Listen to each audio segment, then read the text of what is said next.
When I asked my father-in-law to help me zip my dress, I never imagined it would lead to a moment that would forever change the course of my marriage. What happens when a fleeting gesture spirals into a web of secrets, tension, and betrayal?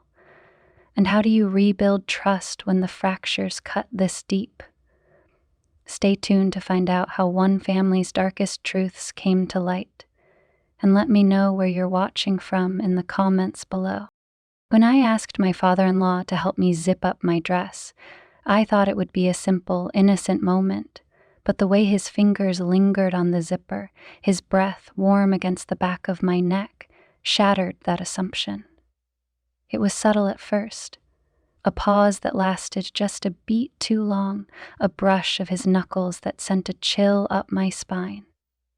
I remember holding my breath, waiting for the awkwardness to pass, but what came next would unravel everything I thought I knew about my family and myself. The dinner party had been planned for weeks, a formal gathering at my in-laws' sprawling estate. My husband David was in his usual work-focused zone, barely acknowledging the effort I'd put into planning my outfit and fixing my hair. I'd chosen a sleek, dark green dress that fit me like a glove, elegant yet alluring.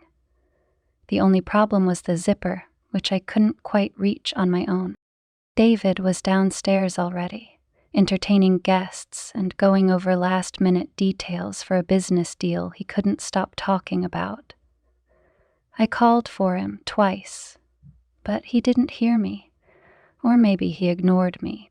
I wasn't sure which, and I wasn't about to let it ruin the evening. That's when the knock came. "Need some help?" asked my father-in-law, Peter, his deep voice cutting through the air as I struggled to pull the zipper up on my own. He stood in the doorway of the guest room, his hands casually tucked into the pockets of his tailored suit. Peter was always impeccably dressed, his silver hair adding to the commanding presence he carried. I hesitated for a moment, but what harm could it do? He was family, after all. "Yes, if you don't mind," I said, turning my back to him and brushing my hair over one shoulder. My reflection in the mirror caught his gaze as he stepped closer, and for a brief moment, I thought I saw something unusual in his expression. A flicker of something I couldn't quite name. Peter placed his hands on the zipper, his fingers brushing against my bare back. The touch was warm, steady. He pulled the zipper halfway up, then paused. "This dress suits you," he said softly, his voice almost too close. "David is a lucky man." The comment hung in the air, thick and heavy. I forced a smile, unsure of how to respond. "Thank you," I said, hoping to steer the moment back to something normal. "It's a little snug, but I think it works." Peter chuckled, a low sound that sent a shiver through me. "It works beautifully." I waited for him to finish, but instead of pulling the zipper up all the way, he adjusted the fabric at my waist, his touch lingering just a second too long. The heat of his fingers against my skin made my pulse quicken. "There we go," he said finally, stepping back. His eyes met mine in the mirror, and I could feel my cheeks flush under his gaze. "You'll turn heads tonight." I laughed nervously, brushing off the tension with a quick "thanks" before grabbing my clutch and heading downstairs. But as I walked away, I couldn't shake the feeling that something had shifted. The night carried on as planned, though I found myself hyper-aware of Peter's presence. At dinner, I caught his eyes lingering on me more than once, his expression unreadable but intense. I told myself it was nothing, that I was imagining things. Yet the memory of his touch, his careful, deliberate movements, refused to leave my mind. David, as usual, was preoccupied. His work talk dominated the table, and he barely acknowledged me beyond a quick, absent-minded pat on the shoulder. I felt invisible next to him, a feeling that had become all too familiar over the years. Peter, on the other hand, seemed to notice everything. When I laughed at a joke made by one of the guests, his eyes flicked to me. When I reached for my glass of wine, his gaze followed my hand. It wasn't overt, but it was enough to make my skin prickle with awareness. After dinner, the guests filtered into the sitting room, where soft music played and conversation flowed over glasses of expensive scotch. I slipped out onto the terrace for a moment of quiet, needing to clear my head. The cool evening air was a welcome reprieve from the warmth of the crowded house. I had barely been alone for a minute when Peter joined me. He leaned against the railing, a glass of whiskey in hand, his expression as calm and composed as ever. "Enjoying the evening?" he asked, his voice low and smooth. I nodded, trying to keep my tone light. "It's lovely. You and Linda always host such beautiful dinners." He smiled at the mention of his wife's name, though it didn't quite reach his eyes. "Linda takes care of the aesthetics. I just write the checks." We fell into a silence that was both comfortable and charged. I stared out at the garden, hoping the conversation would drift toward something safer. But Peter had other plans. "You looked stunning tonight," he said, breaking the quiet. His eyes were on me again, piercing and unrelenting. "You were?" "Thank you," I replied, my voice barely above a whisper. "That's kind of you to say." "It's the truth," he said simply, taking a sip of his drink. "Though I have to admit, it's a shame David doesn't seem to notice." The comment hit harder than I expected, and I turned to him, startled. "He notices," I said defensively, though even I didn't believe it. "Ah," Peter shrugged, his gaze steady. "Perhaps. But if I had someone like you by my side, I wouldn't let a second go by without making sure you felt adored." The words left me breathless, a mix of flattery and something far more dangerous. I didn't know what to say, so I said nothing, letting the silence stretch between us. When I finally looked at him, his expression was soft, but undeniably bold. "It's not my place," he said finally, straightening up and finishing his drink. "But you deserve more, Claire. Don't let anyone make you feel otherwise."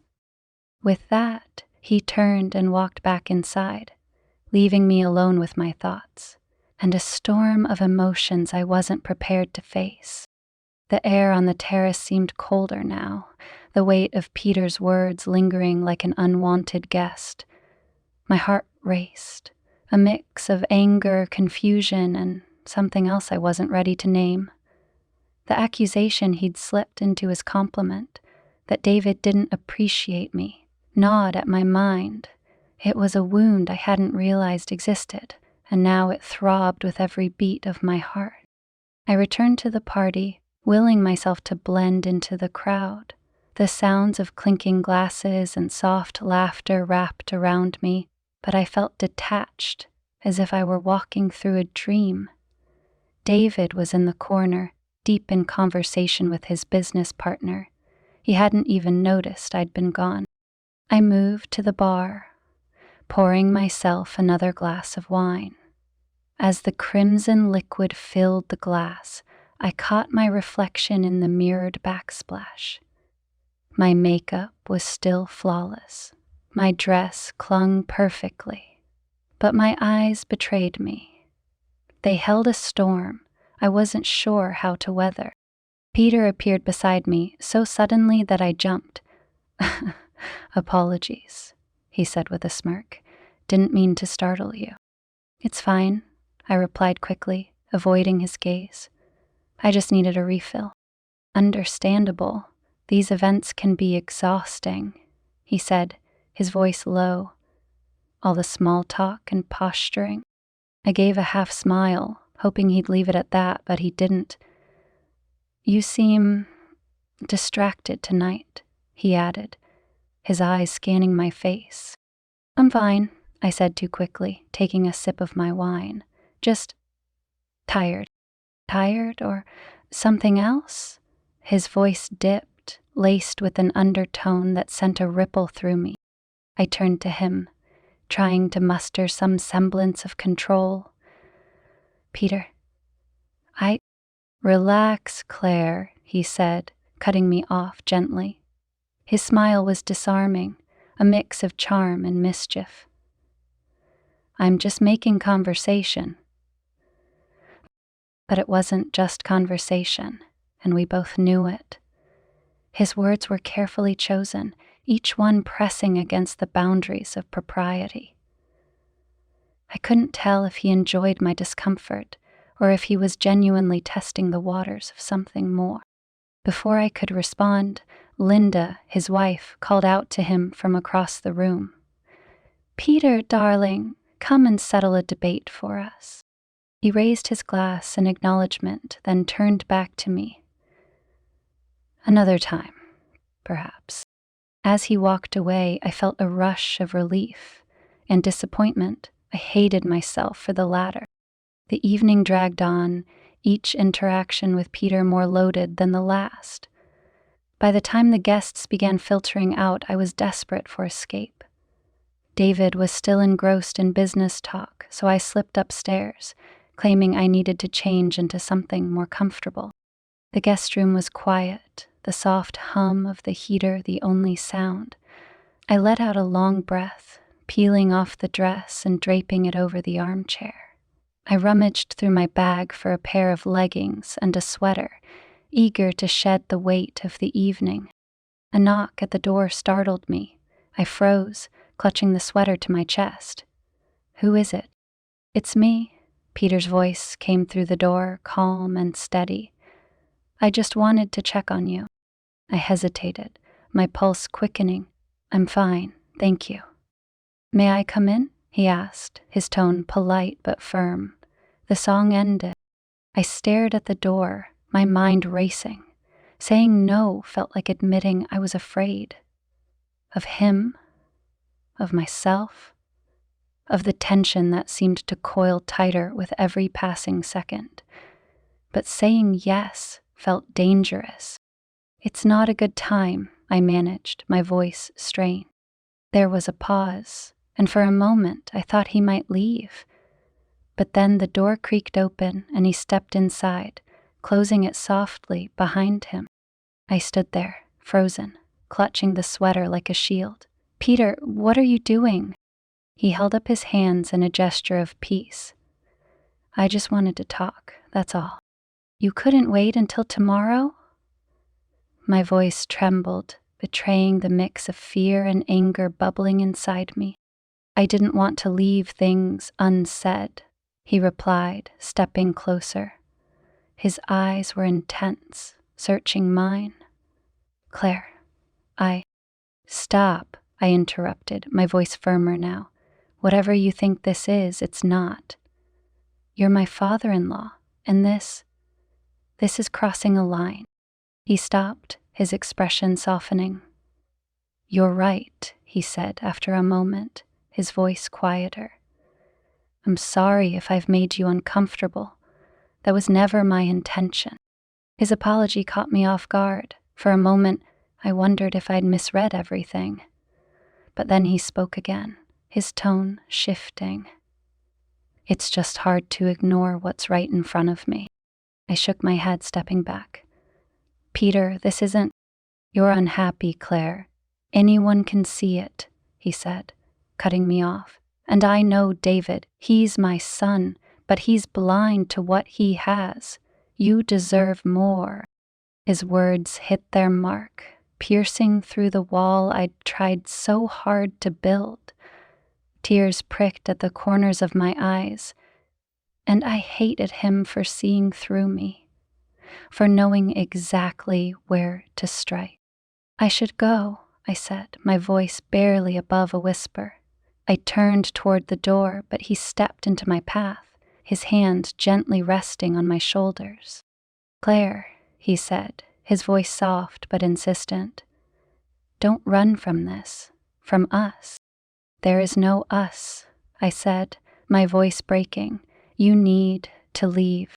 For a moment he didn't move, his gaze locked on mine. Then he sighed, stepping back. You're right, he said, his voice heavy with regret. I've overstepped. He opened the door and paused, looking back at me. But if you ever feel like talking, I'm here. I was freeing. As the door closed behind him, I sank onto the edge of the bed, trembling. The room felt suffocating, the air thick with everything unsaid. I wanted to scream, to cry, to run. But most of all, I wanted to forget, but I knew I wouldn't. I sat on the edge of the bed long after Peter left, my mind racing with 1,000 thoughts I couldn't contain. The room felt too quiet, the weight of his words pressing down on me. I tried to shake it off, to tell myself that I could ignore it, that it was just a moment of weakness on his part, and mine. But deep down, I knew it wasn't that simple. The tension between us had been building for months, perhaps even longer, though I had refused to acknowledge it until now. I thought about the way Peter looked at me during family dinners, the offhand compliments that seemed harmless at the time, the way he seemed to notice me when David didn't. It was flattering, I admitted to myself, but also terrifying. I changed into my leggings and sweater, trying to refocus. I needed to act like nothing had happened, to make it through the rest of the evening without giving away the turmoil inside me. But when I went downstairs, the sight of Peter standing near the fireplace, laughing with a group of guests, made my stomach churn. His ease, his composure. It was as if the conversation upstairs had never happened. It was as if the conversation upstairs had never happened. David was still engrossed in his business talk, his face animated in a way I hadn't seen directed at me in months, maybe years. The realization struck me like a blow, and I suddenly felt the overwhelming urge to leave, to escape this house, this family, this life I barely recognized as my own. But I couldn't leave without raising suspicion, so I grabbed another glass of wine and stationed myself near the kitchen, away from the main gathering. I pretended to check my phone, scrolling aimlessly while my mind replayed every moment of the night. The party finally began to wind down, guests trickling out one by one. David saw them off at the door, shaking hands and exchanging pleasantries, while I hovered in the background. Peter caught my eye once, a fleeting glance that sent a jolt through me. I quickly looked away, focusing on anything else: the empty glasses on the coffee table, the half-eaten desserts on the sideboard, the muffled sound of laughter fading as the last guests left. Ready to head home? David's voice pulled me from my thoughts. He looked tired, his tie loosened, his jacket slung over his shoulder. Sure, I said, forcing a smile. I felt a wave of relief, knowing I could finally leave this house and the weight of the evening behind me. Peter approached as we were gathering our things. Drive safe, he said, his tone neutral but his eyes lingering on me for just a moment too long. And, Claire, thanks for helping make tonight a success. You were wonderful. Thank you, I murmured, not trusting myself to say more. David didn't seem to notice the odd exchange, too busy fumbling for his car keys. The ride home was quiet, the hum of the car engine filling the silence between us. David was preoccupied, scrolling through emails on his phone while I stared out the window, the city lights blurring into streaks of gold and white. I wanted to ask him about the evening, to see if he'd noticed anything, but I couldn't find the words.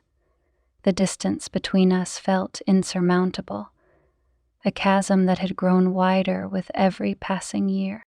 When we got home, David headed straight for his office, muttering something about an early meeting. I watched him disappear down the hallway, his absence leaving a hollow ache in my chest. It wasn't that he didn't care about me. I knew he did, in his own way, but his priorities had shifted, and I had been left behind. I poured myself another glass of wine and sat on the couch, the quiet of the house amplifying my thoughts. Peter's voice echoed in my mind, his words cutting through the haze of wine and exhaustion. You deserve more. Did I?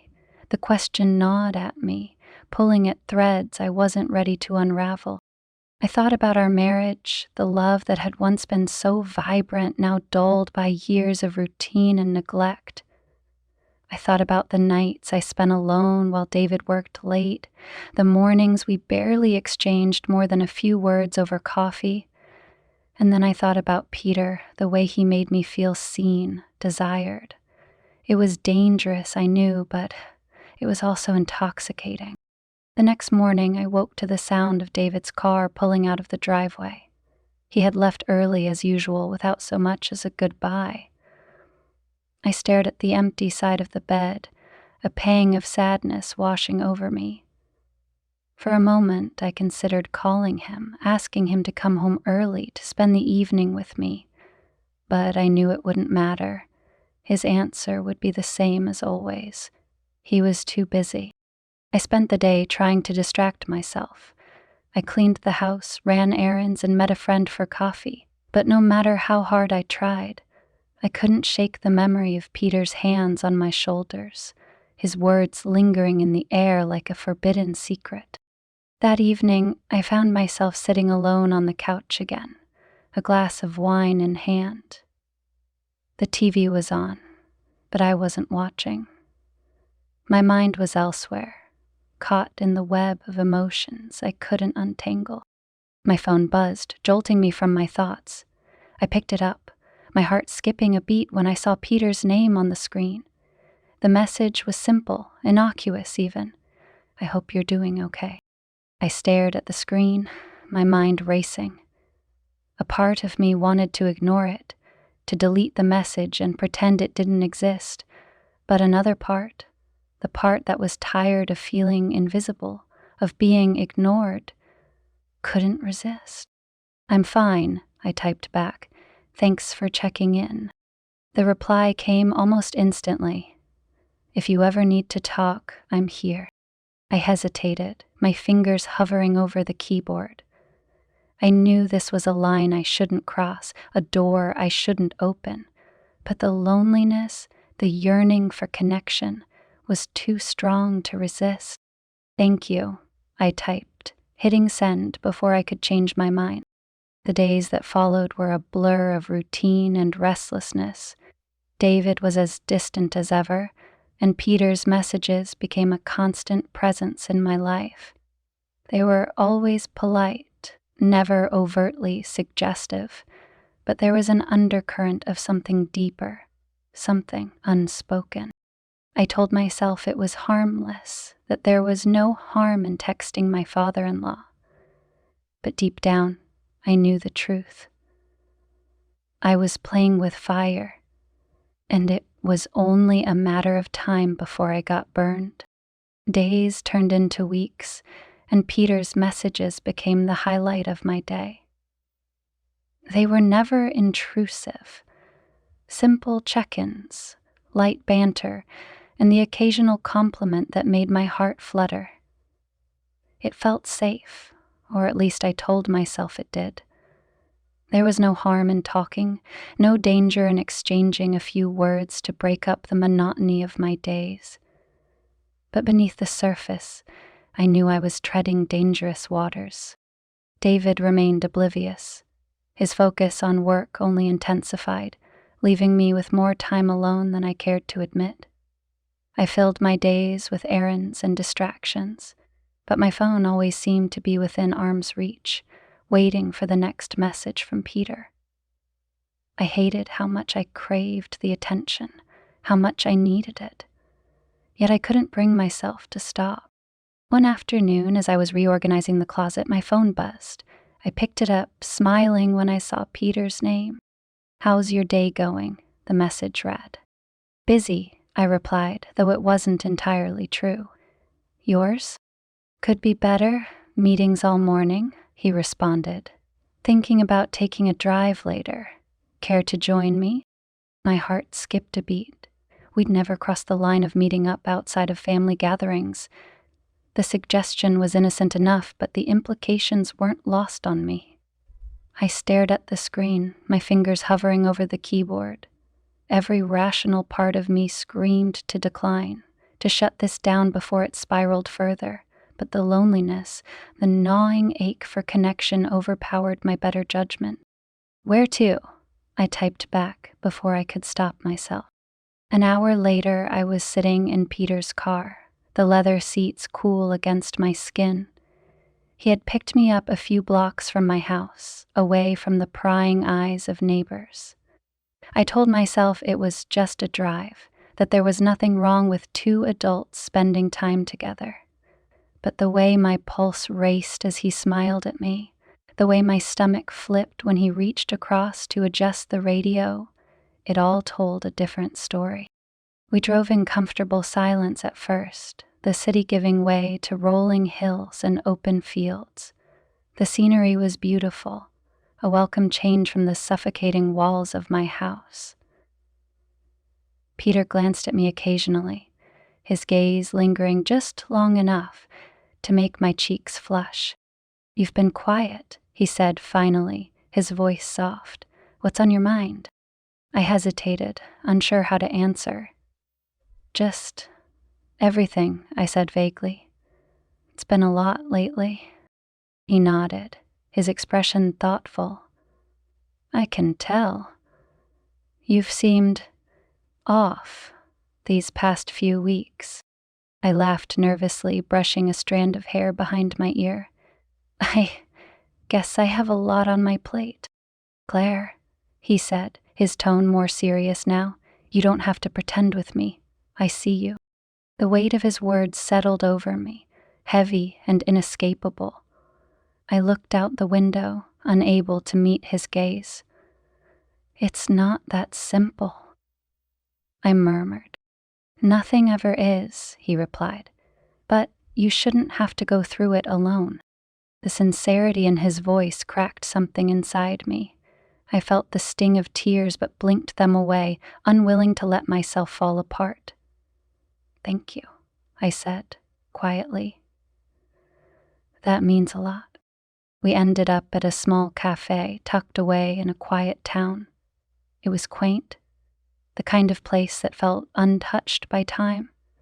Peter ordered for both of us, coffee for him, tea for me, and we settled into a booth by the window. The conversation was easy, flowing naturally as we talked about everything and nothing. For the first time in weeks, I felt like myself again. But as the afternoon wore on, the boundaries between us began to blur. He leaned closer when he spoke, his voice dropping to a conspiratorial whisper that made my heart race. His hand brushed mine more than once, lingering just a moment too long. I told myself it was innocent, that I was imagining the tension that seemed to crackle in the air between us. But deep down, I knew better. When we finally left, the sun was beginning to set, casting a warm golden glow over the horizon. Peter walked me to the car, his hand resting lightly on my back. The touch was small, almost insignificant, but it sent a jolt through me all the same. "Thank you for this," I said as we reached the car. "I didn't realize how much I needed it." "Any time," he replied, his smile warm. "You know that." For a moment we stood there, the silence stretching between us. He reached out, tucking a loose strand of hair behind my ear. The gesture was tender, intimate, and it left me breathless. "You don't tell unofficials everything, do you? You deserve to be happy, Claire," he said softly. "Don't forget that." Before I could respond, he stepped back, opening the car door for me. I slid into the seat, my mind racing as he walked around to the driver's side. As we drove back, I couldn't help but replay his words, his touch, over and over in my mind. That night, as I lay in bed beside David, the guilt began to creep in. I told myself that nothing had happened, that it was just a drive, a conversation. But the way I had felt, alive, seen, desired, was impossible to ignore. It wasn't fair to David, even if he had been distant. And it wasn't fair to myself either, to live in this limbo of longing and unspoken words. The next morning, I resolved to put an end to it. I couldn't keep walking this line, teetering on the edge of something that could ruin everything. I typed out a message to Peter, my hands trembling as I hit send.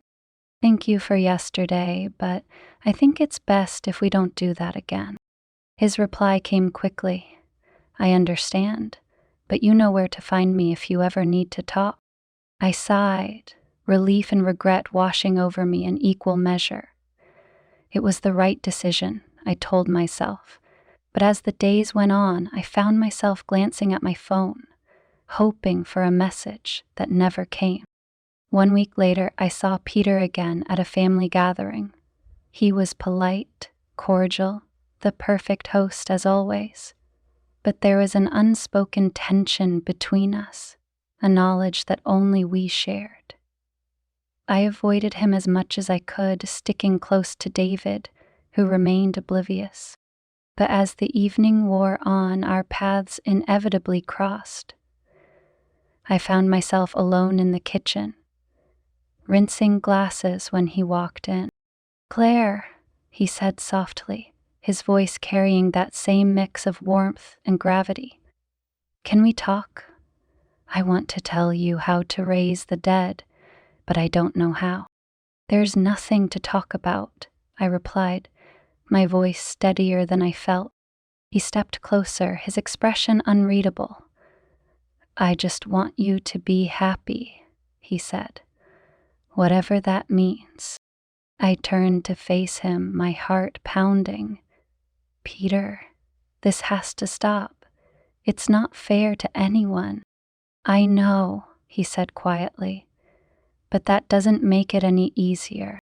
We stood there in silence, the weight of everything unsaid hanging between us.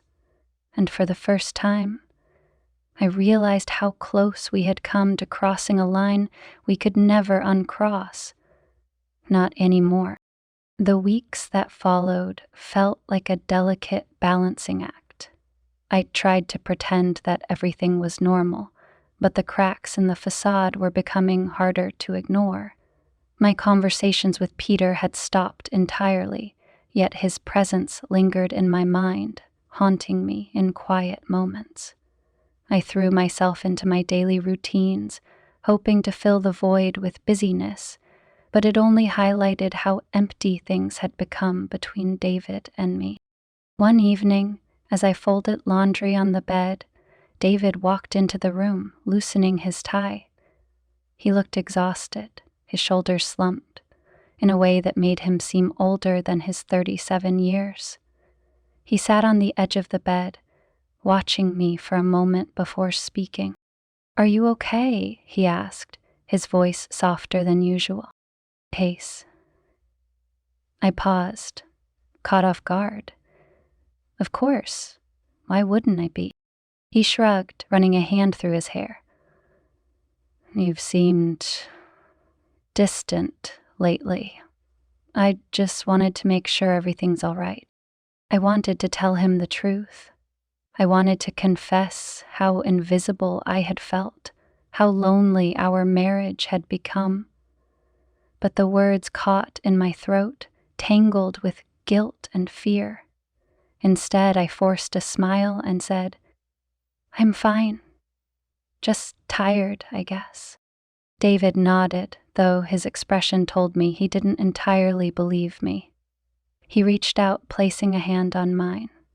It was a small gesture, one that should have felt comforting, but instead it only deepened the ache in my chest. "Let me know if you need anything," he said, before retreating to his office. As I watched him leave, I felt a pang of regret. David wasn't a bad husband. He worked hard, provided for us, and, in his own way, he loved me. But somewhere along the line, we had lost each other, and I didn't know how to find our way back. A few days later, I received an unexpected call from Linda, my mother-in-law.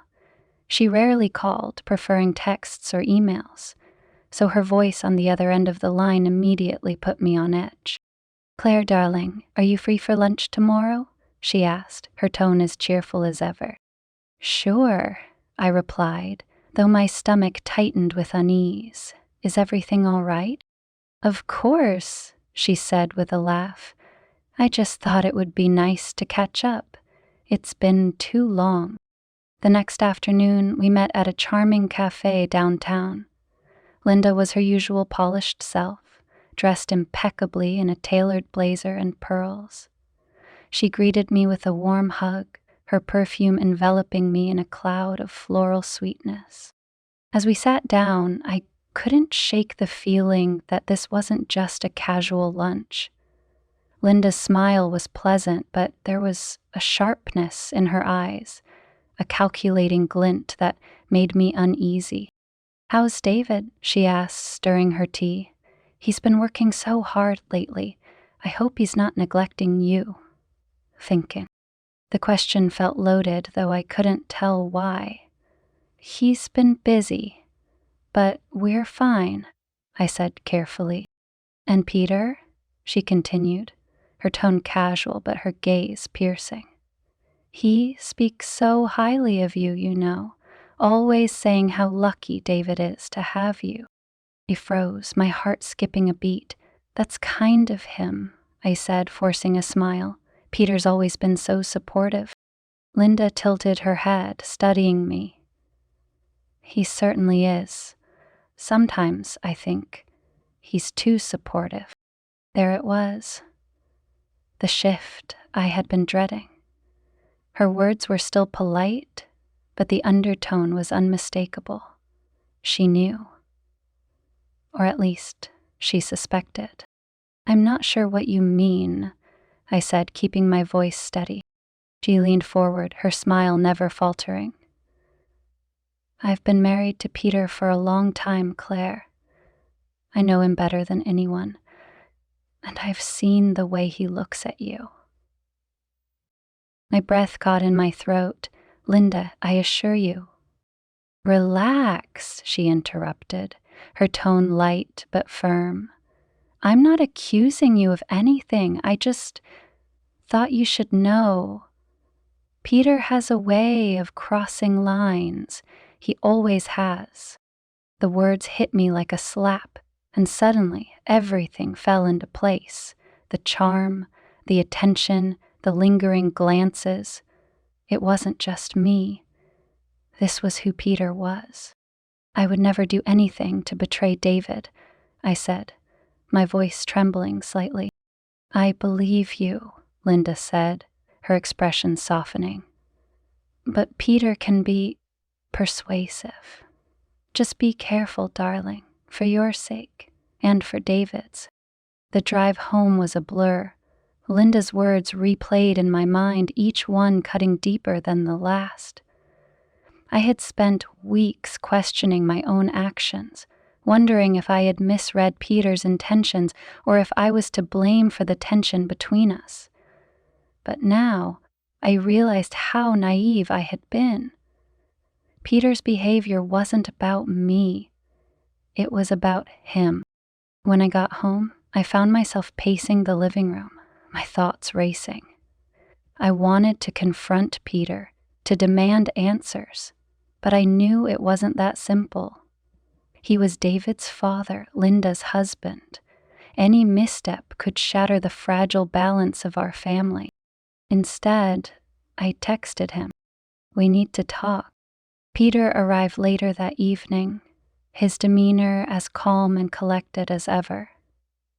I led him into the kitchen, where the dim light and quiet space felt safer than the glaring openness of the living room. He looked directly at me and smiled. "What's this about?" he asked, leaning casually against the counter. I crossed my arms, steeling myself. "Linda spoke to me today." His expression didn't change, but I saw a flicker of something in his eyes. Surprise, annoyance. I couldn't tell. "And what did Linda say?" he asked, his tone measured. "She told me to be careful," I said, my voice firm. "She said you have a history of crossing lines." Peter sighed, running a hand through his hair. "Linda always did have a flair for dramatics." "This isn't about her," I snapped. "It's about you, about us." "Us?" he repeated, raising an eyebrow. "Claire, there is no us."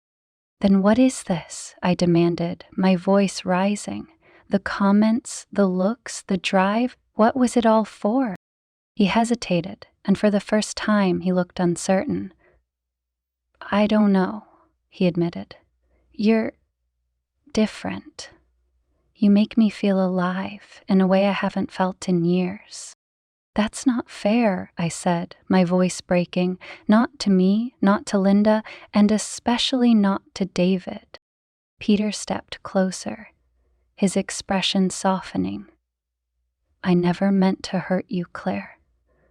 Or anyone else. Sometimes it's hard." "Stop," I said, holding up a hand. "This has to end. Whatever this is, it's over." He nodded slowly, his shoulders slumping. "You're right. I've crossed a line, and I'm sorry." For a moment we stood in silence, the weight of everything unsaid pressing down on us. Then he turned and walked out the door, leaving me alone in the quiet house. That night, as I lay in bed, I felt a strange mix of relief and sadness. The tension between Peter and me had been severed, but the scars it left behind would take time to heal. I knew I had to face the cracks of my marriage, to find a way back to the life David and I had once shared. But for now, I let the silence wash over me, knowing that the hardest part was still to come. The days that followed felt like a slow unraveling. The tension between Peter and me had dissipated, but it left behind an emptiness I couldn't ignore. Every interaction with David felt strained, and though he seemed oblivious to the undercurrent swirling around me, I couldn't shake the guilt gnawing at my chest. I was torn between the safety of routine and the undeniable realization that something fundamental in my life had shifted. I decided to focus on my marriage. If there was any hope of mending what had frayed between David and me, I had to start somewhere. One evening, I cooked his favorite meal: roast chicken, garlic mashed potatoes, and green beans sautéed with almonds. The smell filled the house, warm and inviting, and I felt a flicker of hope for the first time in weeks. When David walked through the door, his tie already loosened, he paused in the entryway, sniffing the air. "Something smells good," he said, a hint of surprise in his voice. "It's your favorite," I replied, trying to sound casual. "I thought we could have a nice dinner, just the two of us." He raised an eyebrow but smiled. "That sounds great. Let me just change." I set the table with our best dishes, lit a couple of candles, and poured 2 glasses of wine. When David returned, he seemed genuinely pleased, and for a moment, I let myself believe that this could be the start of something new. The dinner began well enough. We talked about his work, my day, and some mutual friends we hadn't seen in a while. But as the conversation lulled, the familiar distance crept back in. "I've been thinking," I said, breaking the silence. "Maybe we should take a trip, just the two of us."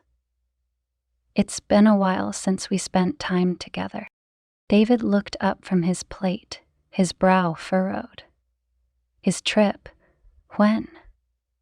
Julie asked her parents. Whenever you can take time off, I said, trying to sound encouraging. Even just a weekend somewhere quiet. I think it would be good for us. He hesitated, his fork hovering over his plate. I don't know, Claire. Things are really busy at work right now. I can't just drop everything. I bit back a sigh, forcing a smile.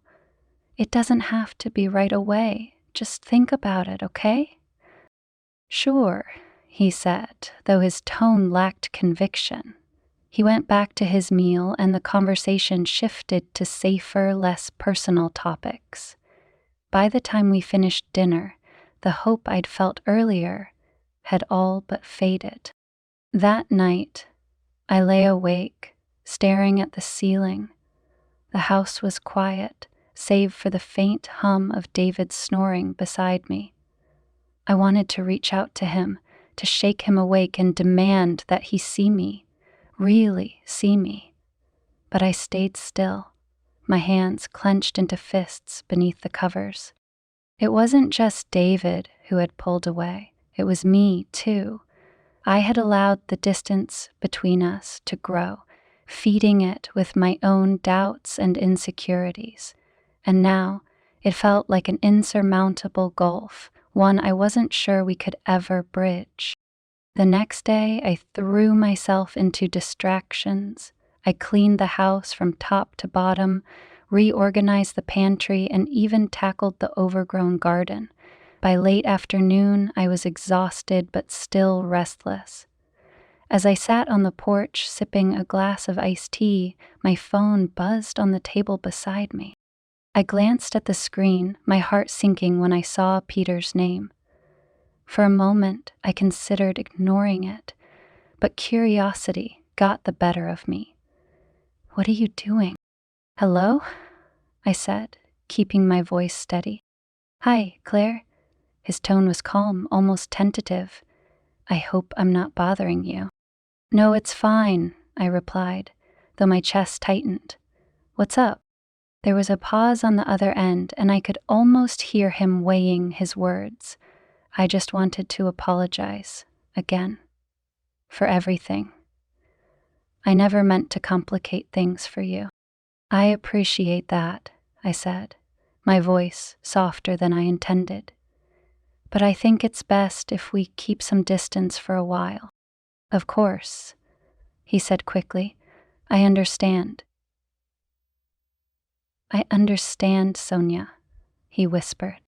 The silence that followed was heavy, and for a moment I wondered if he was about to hang up. But then he spoke again, his voice quieter this time.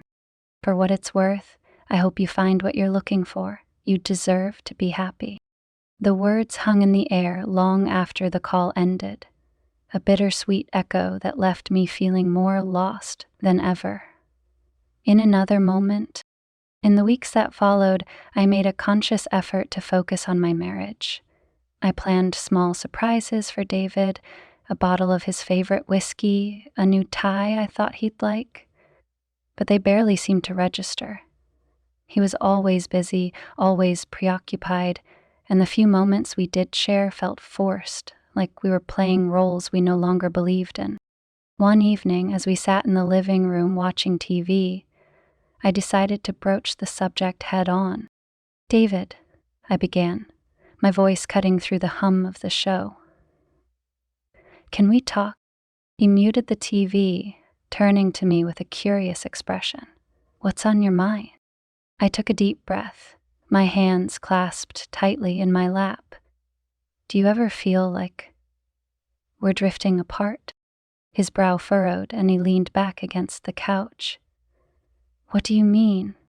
I hesitated, searching for the right words. It feels like we're just going through the motions, like we're not really connecting anymore. David sighed, running a hand through his hair. I don't know, Claire. Things have been hectic lately. Work's been demanding, and I guess I just assumed we were fine. Well, we're not, I said, my voice trembling. I feel like I'm losing you, and I don't know how to fix it."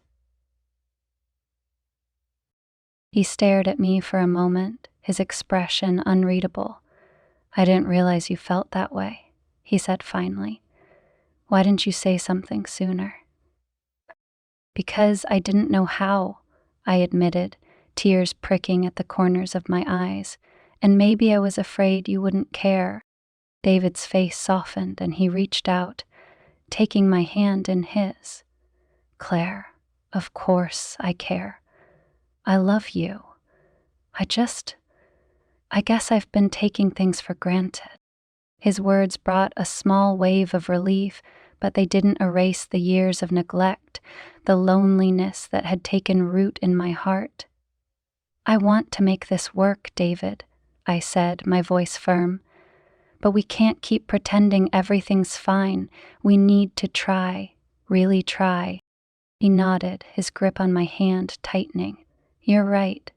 I'll do better. We'll do better." And for the first time in months, I felt a flicker of hope. It was small and fragile, but it was there, and for now, that was enough. The next morning I woke with a cautious sense of optimism. David's words from the night before echoed in my mind, and while I wasn't naive enough to believe that one conversation could fix everything, it felt like a step in the right direction. I decided to take him at his word, to trust that we could work through this together. David left early for the office, as usual, but this time he kissed me on the forehead before he walked out the door. It was a small gesture, one that shouldn't have felt as monumental as it did, but it stayed with me throughout the day. Maybe we could find our way back to each other after all. That evening, David surprised me by coming home early with takeout from my favorite Thai restaurant. He set the bags on the kitchen counter, flashing me a sheepish grin. "Like last night? I figured you deserved a night off from cooking," he said, unpacking the food. "And I thought we could eat outside, maybe open a bottle of wine." I blinked, momentarily stunned by his effort. "That sounds perfect," I said, smiling. We set the table on the patio, the warm glow of string lights casting a cozy ambiance over the space. For the first time in what felt like forever, we talked. Really talked. David asked about my day, my friends, even my thoughts on a trip he was planning for work. It wasn't perfect, but it was a start. As the evening wore on, the conversation turned more personal. "I've been thinking a lot about what you said last night," David admitted, swirling his wine glass. "About us. And," I prompted, my heart pounding. "And I think you're right, I've been so caught up in work that I haven't been the husband you deserve." His admission took me by surprise, and for a moment I didn't know how to respond. "I appreciate you saying that," I said finally. "I just want us to feel like a team again, you know?" "We will," he said, reaching across the table to take my hand. "I promise." The sincerity in his eyes made my chest ache. I wanted to believe him, to trust that we could rebuild what had been broken. And for the first time in a long time, I felt a glimmer of hope. The next few weeks were better. David made an effort to be more present, and I did my best to meet him halfway. We started going on walks together in the evenings, talking about things that had nothing to do with work or responsibilities. I even joined him on a weekend trip to a nearby vineyard, something I never would have imagined us doing a month ago. But despite the progress we were making, I couldn't completely shake the shadow of Peter's presence. Though our communication had ceased entirely, his words still lingered in the back of my mind, stirring feelings I didn't want to acknowledge. It wasn't just about him, it was about what he represented. Attention, desire, a reminder of the woman I used to be before life and marriage had dulled my edges. One evening, as I was cleaning up after dinner, Linda called. Her voice was brisk, her usual warm demeanor replaced by a sharper tone. "Claire, we need to talk," she said, skipping the pleasantries. "Of course," I replied, a knot forming in my stomach. "Is everything all right?"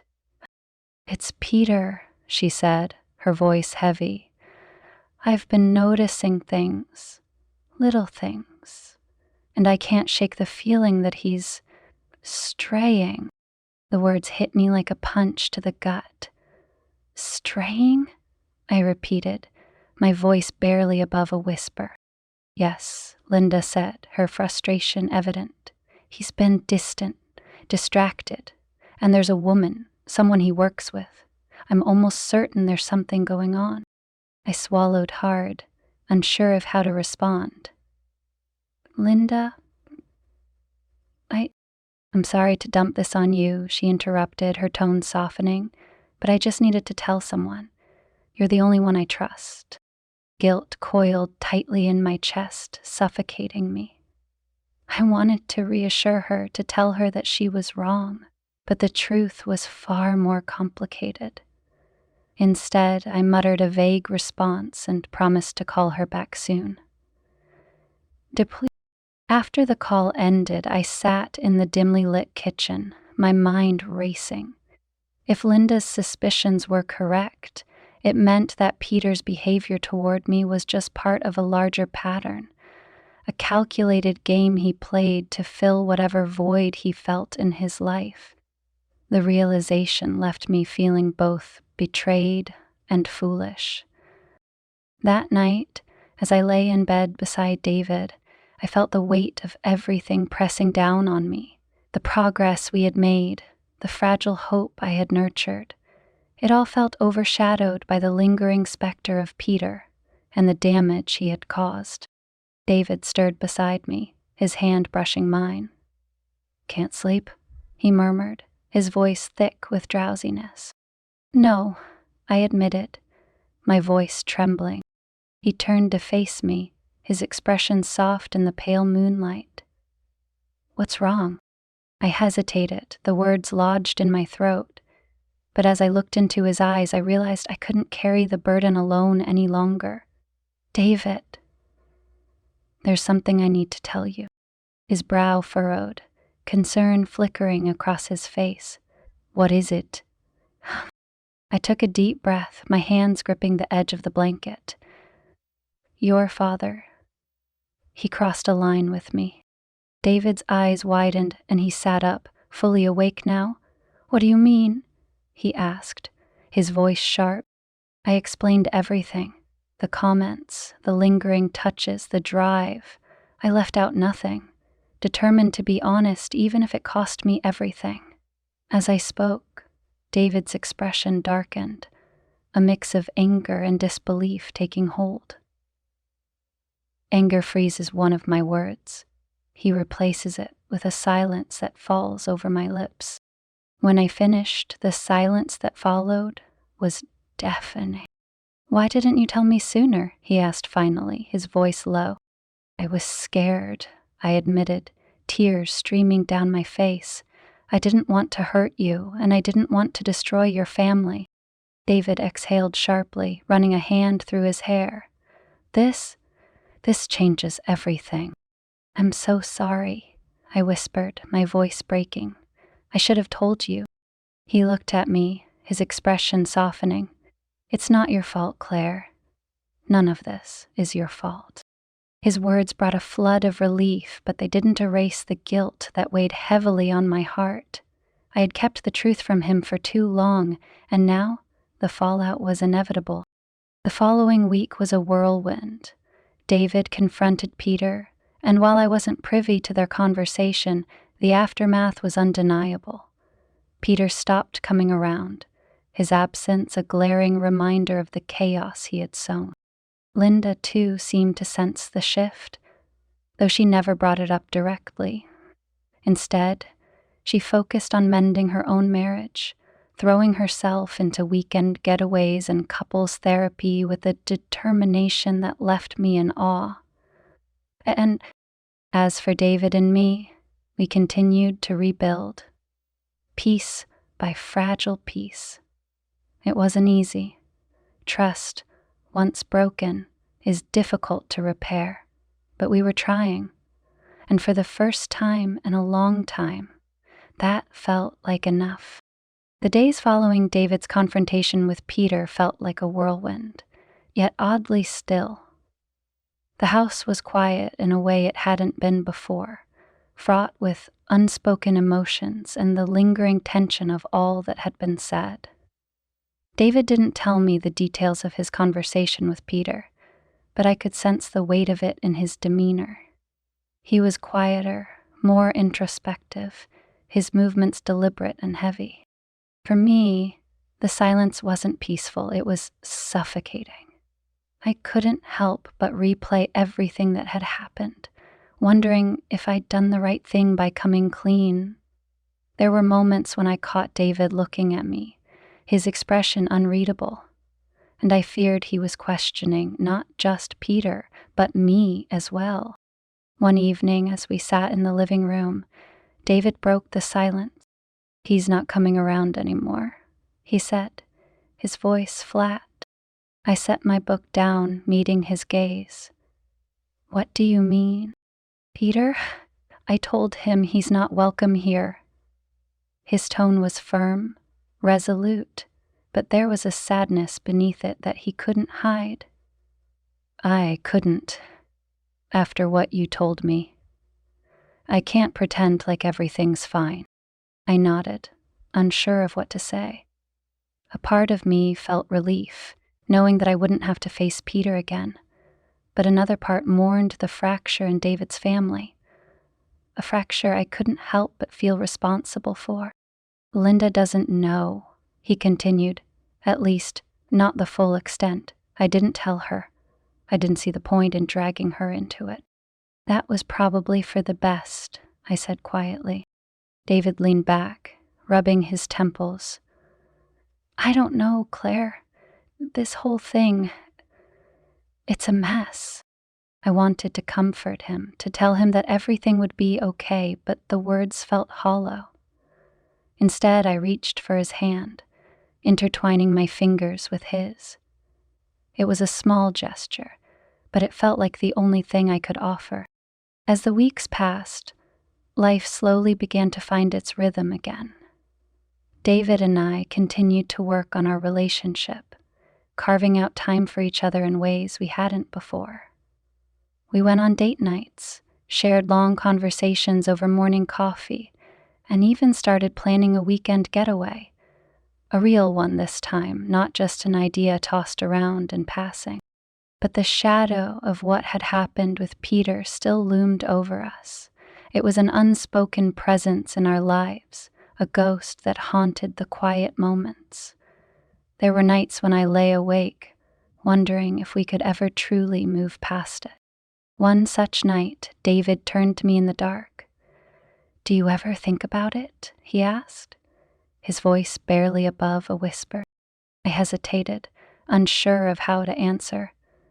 "Sometimes," I admitted, "but not in the way you think. I think about how close I came to losing you, to losing us."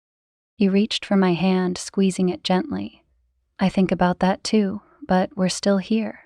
That has to count for something." "Right?"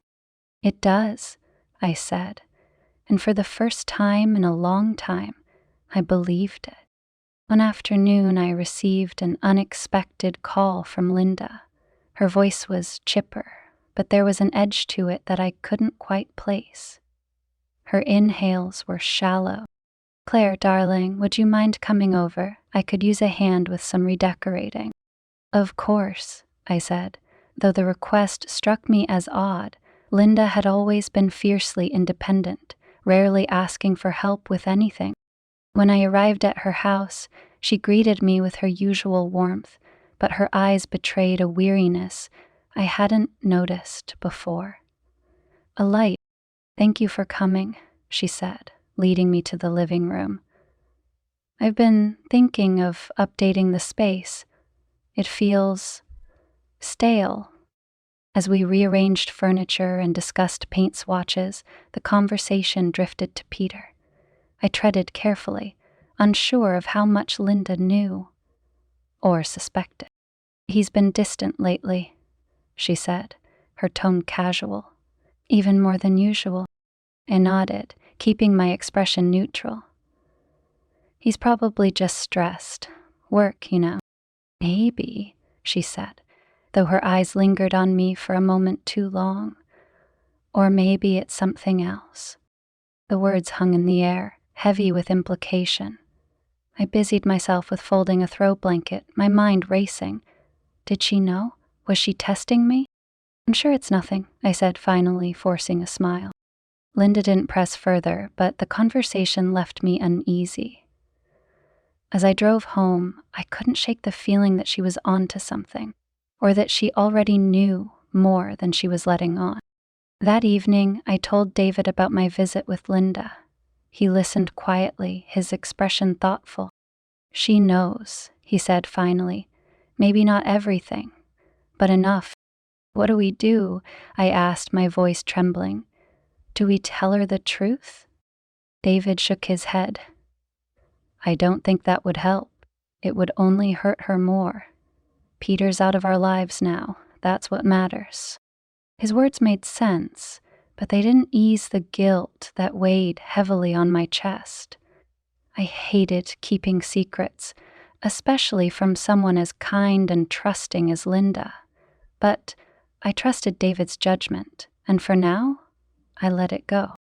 Months passed, and slowly the tension began to fade. David and I found a new rhythm, one built on honesty and mutual effort. It wasn't perfect, no marriage ever is, but it was real, and it was ours. One evening, as we sat on the porch watching the sunset, David turned to me.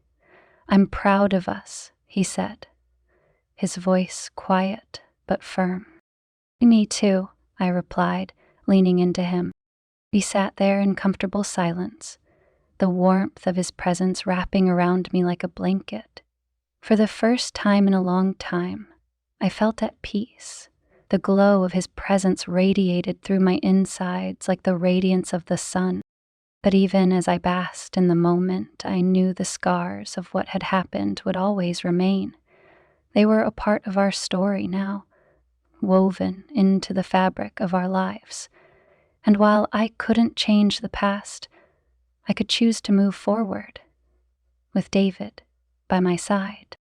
The story concludes with an ambiguous sense of closure. The relationship between Claire and David has been rebuilt, but the lingering impact of Peter's actions leaves a permanent mark on their lives.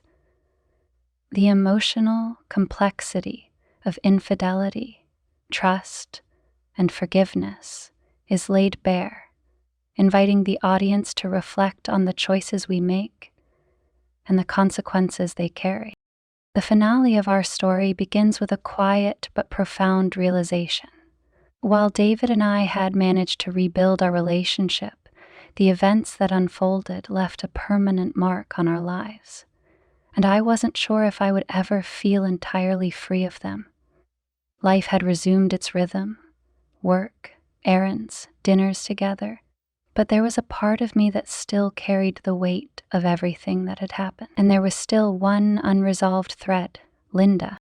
It had been months since Peter's abrupt departure from our lives. Linda, ever the poised matriarch, continued hosting family events and putting on a brave face, but the cracks in her facade were becoming harder to ignore. I saw it in the way she laughed too loudly at jokes, her smile not quite reaching her eyes. I knew that Peter's absence had left a void for her, even if she didn't know the full truth about why he was no longer welcome. One Sunday afternoon, David and I joined her for brunch at her home. It was one of those rare days when the sun filtered through the windows just right, making the house feel warm and inviting. Linda had gone all out, preparing a spread of pastries, fruit, and mimosas. She looked elegant as always, but her energy felt forced, as though she were putting on a show. As we ate, the conversation drifted to the past. Old family vacations, stories of David's childhood, and memories of gatherings long before I was part of the picture. Linda seemed nostalgic, her gaze distant as she recounted a trip to Italy she and Peter had taken years ago. "We had our ups and downs," she said, her voice soft. "But those were good times." David shifted uncomfortably, and I reached for his hand under the table, offering silent support. Linda's eyes flicked to us, and for a moment her mask slipped. "I know something happened," she said suddenly, her tone quiet but firm. "Between Peter and someone. I don't know all the details, and maybe I don't want to, but I can feel it. He's been different for a long time, and so have you two." She calmed. The words hung in the air, heavy and unrelenting. My stomach twisted, and I glanced at David, who looked equally stunned. "Mom," David began, but Linda held up a hand. "I don't need an explanation," she said, her voice trembling slightly. "What's done is done. I just hope you're both okay." I swallowed hard, the lump in my throat making it difficult to speak. "Linda, I'm so sorry for everything." She looked at me, her expression a mix of sadness and understanding. "You don't have to apologize, Claire. Life is messy, and sometimes people make mistakes. But the important thing is that you're here, together." Her words were both a comfort and a reminder of the fragility of what we had rebuilt. I nodded, blinking back tears, and David reached across the table to squeeze her hand. "We're okay," he said softly. "We'll get through this, all of us." After brunch, David and I stayed to help Linda clean up. As we washed dishes in the kitchen, she pulled me aside, her voice low. "Sleep will keep your soul fresh. Claire, can I ask you something?" "Of course," I said, bracing myself. "Do you still think about him?" "Peter?" The question caught me off guard, and for a moment I didn't know how to respond. "Not in the way you think," I said finally. "I think about what happened and how it affected all of us. But no, I don't think about him." Linda studied me for a long moment before nodding. "Good," she said, "because you deserve better than someone like him." Her words hit me with unexpected force, and I realized she wasn't just talking about me, she was talking about herself, too. As we drove home that evening, the conversation with Linda weighed heavily on my mind. I glanced at David, who was focused on the road, his jaw set in that familiar, thoughtful way. "She knows," I said quietly. David nodded, not taking his eyes off the road. "I figured she might. She's always been good at reading people." "Do you think she'll ever confront him?" I asked. "I don't know," he admitted. "That's up to her." We fell into silence, the hum of the car engine filling the space between us. I stared out the window, watching the city lights blur into streaks of gold and white. For the first time, I felt a strange sense of closure. Not complete, but enough to let me breathe. Over the next few months, life continued to settle into its new normal. David and I grew closer, finding joy in small, everyday moments, cooking dinner together, sharing a laugh over a silly movie, or simply sitting in comfortable silence. It wasn't perfect, but it was real. Linda, too, seemed to find her footing. She started volunteering at a local art gallery, throwing herself into the work with a passion I hadn't seen before. She never mentioned Peter again, and neither did we. It was an unspoken agreement, a way to protect the fragile peace we had all worked so hard to rebuild. One evening, as David and I sat on the porch watching the sunset, he turned to me, his expression thoughtful. "Do you ever wonder what would have happened if things had gone differently?" he asked. "All the time," I admitted. "But I think we were meant to go through this. It forced us to confront things we'd been ignoring for too long." He nodded, his gaze distant. "I hate what happened, but I'm grateful for where we are now.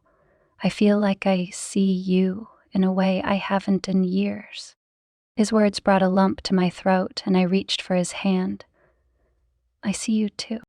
We sat there in silence, the warmth of his touch grounding me. The scars of the past were still there, but they no longer felt like a weight dragging us down. Instead, they were a reminder of how far we'd come and how much we had to fight for. The story ends not with a grand resolution, but with a quiet acceptance of life's complexities. Claire and David's journey is one of forgiveness, resilience, and the ongoing effort to rebuild trust. The family may never fully recover from the fracture caused by Peter's actions, but in the end they find strength in each other and the promise of a future built on honesty and love.